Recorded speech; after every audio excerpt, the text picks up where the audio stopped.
Hi friends, কেমন আছো তোমরা সবাই? আশা করছি তোমরা সবাই খুব ভালো আছো আর আমিও খুব ভালো আছি। তো কথাতেই আছে বাঙালিদের 12 মাসে 13 পার্বণ।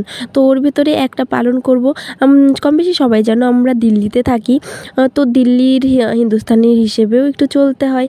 তো আমরা বাঙালি যেটা বলি যে বাসন্তী পুজো, ওটাই এখানে মাতারানী পুজো হিসেবে এই হিন্দুস্তানিরা পালন করে। তো আমি বিয়ের পর থেকে এসে দেখছি এটা এখানে আমার শ্বশুরবাড়িতে করে, তাই আমিও করি। একটা শ্রদ্ধা হয়ে গেছে আর কি। যাই হোক, এখানে দেখো আমি ফ্রিজ সাফ করে নেবো, কারণ আমরা 9 দিন মাছ মাংস কিচ্ছু খাবো না। আর এটা হলো ঘি। আমি তোমাদের সঙ্গে শেয়ার করব ঘি কীভাবে বানাই একদম কম সময়ে। তো আর এই ফ্রিজে না যেগুলো শাকসবজি ওগুলো না সব বেঁধে বেঁধে রাখবে, তাহলে একটুকু খারাপ হবে না, যেরকম থাকার ওই রকমই থাকবে। আর এখানে আমি রান্না করে নিয়েছিলাম কিছু, তো ওটা বাবাকে দিচ্ছি।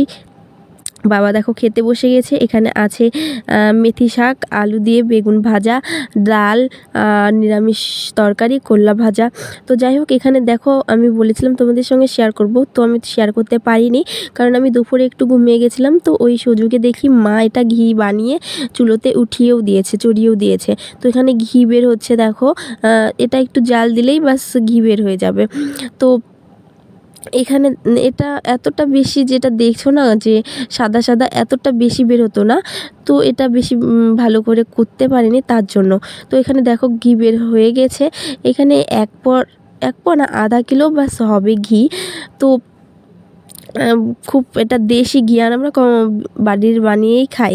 যেটা দুধ আছে ওটা দুধ সর উঠিয়ে রেখে দিই ফ্রিজে, এক বাটি জমা হলে তারপরে এটা বানিয়ে দিই।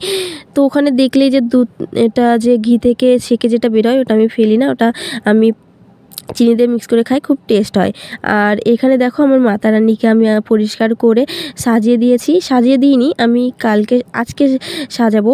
তো এখানে দেখো এটা আমি একটা পিতাম্বরী, ওটা দিয়ে আমি এগুলো পরিষ্কার হয়েছি। যেগুলো তামার জিনিস ওগুলো যা অনেকেই আছে যে কী দিয়ে ছাপ করব, কী দিয়ে হয় না সেই সঠিকভাবে ছাপ। তো কি পিতাম্বরী থাকলে হালকা হাত তোমরা একটু ঘষা দিবে, তাই হয়ে যাবে একদম, যেটা কালার ওটা বের হয়ে যাবে। দেখো ঘরটা কিন্তু পুরনো, তাও কি ঝকঝক করছে না, আমি হালকা একটু মেজেছি জানো, তাই এরকম। তো পিতাম্বরী তোমরা নিয়ে নিবে, যাদের অসুবিধা হয় দশভান্ডার দোকানে গিয়ে বলবে, তাহলেই দিয়ে দিবে। দেখতে পাচ্ছ কত পরিষ্কার হয়েছে। এদিকে দেখো মাতা রানীকে মুখটা দেখো খুব পরিষ্কার হয়ে গেছে। আর এই ঘন্টিটা দেখো না।